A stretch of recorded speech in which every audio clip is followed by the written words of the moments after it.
l'épître de Paul aux Colossiens, au chapitre 2, le verset 8, nous dit « Prenez garde que personne ne vous séduise par les arguments trompeurs et de la sagesse humaine.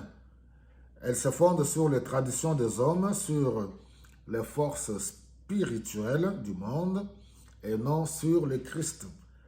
Car tout ce qui est en Dieu a pris corps dans le Christ et habite pleinement en lui.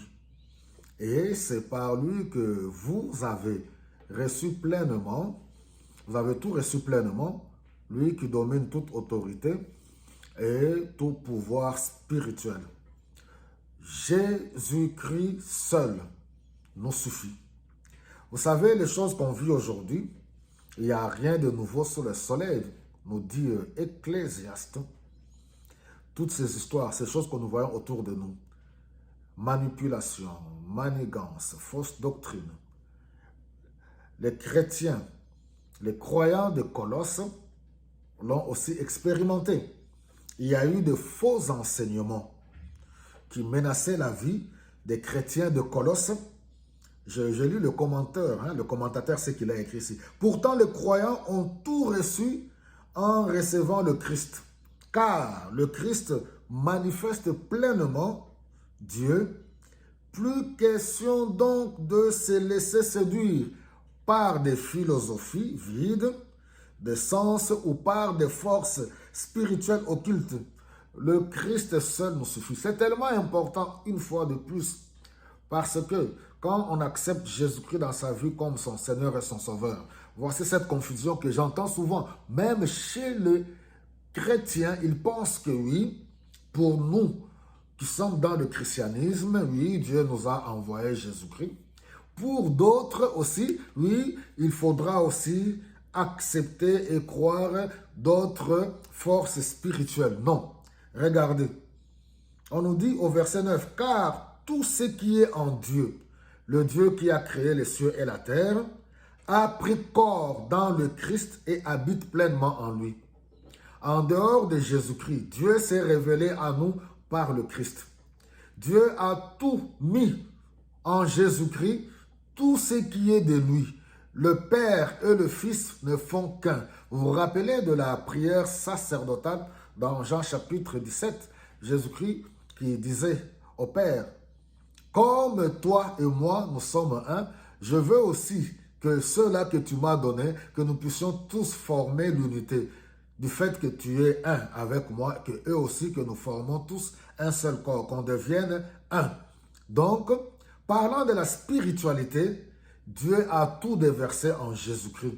Par lui, vous avez tout reçu pleinement, lui qui domine toute autorité et tout pouvoir spirituel, que ce soit dans les cieux, sur la terre et sous la terre. C'est pour cela, par la mort de Jésus-Christ, 3 jours après, il est ressuscité et il est monté au ciel. Et toujours Colossiens nous explique, j'aime beaucoup Colossiens. Il dit au chapitre 3, verset 14-15 par là, il a dépouillé les actes dont les ordonnances qui subsistaient contre nous. Il a dépouillé les autorités, les pouvoirs, les esprits mauvais, les autorités dans le lieu céleste, sur la terre, sous la terre. Il les a tous vaincus en les clouant à la croix. Il les a tous livrés en spectacle publiquement. Donc Jésus-Christ est le maître de toutes choses. Jésus a vaincu la mort, il a vaincu le diable, il a vaincu tous les acolytes du diable, tous ceux qui sont dans le monde occulte, monde des ténèbres, les esprits mauvais, méchants, puissants, agissant dans le lieu céleste, les esprits mauvais qui tourmentent la vie de plusieurs, les agents du diable, ceux qui sont dans l'occultisme, dans la magie, ceux qui sont dans la sorcellerie, ceux qui envoûtent, qui jettent le mauvais sort, ceux qui sont dans le maraboutage, ceux qui sont dans toutes ces forces de ténèbres occultes, Jésus les a vaincus à la croix. En tant qu'enfant de Dieu, tu n'as plus besoin d'aller chercher la protection chez quelqu'un de ta famille, soit disant qu'il a une force quelconque, porter des amulettes, voilà, faire des cérémonies bizarres. Christ seul nous suffit. Alléluia. Il a vaincu le diable, il a vaincu le démon, il a tout vaincu. Jésus est le triomphateur. Peuple de Dieu, il est plus que temps. Il est l'inégalable. Nul ne peut se comparer à lui. Il a vaincu le dernier ennemi, la mort. Alléluia. Il est sorti vivant et la mort a été vaincue. Comme on nous dit dans 1 Corinthiens au chapitre 15. Ô mort, où est ton aiguillon? Tu as été vaincu. Jésus t'a vaincu. La mort n'a plus de puissance. L'ennemi n'a plus de puissance.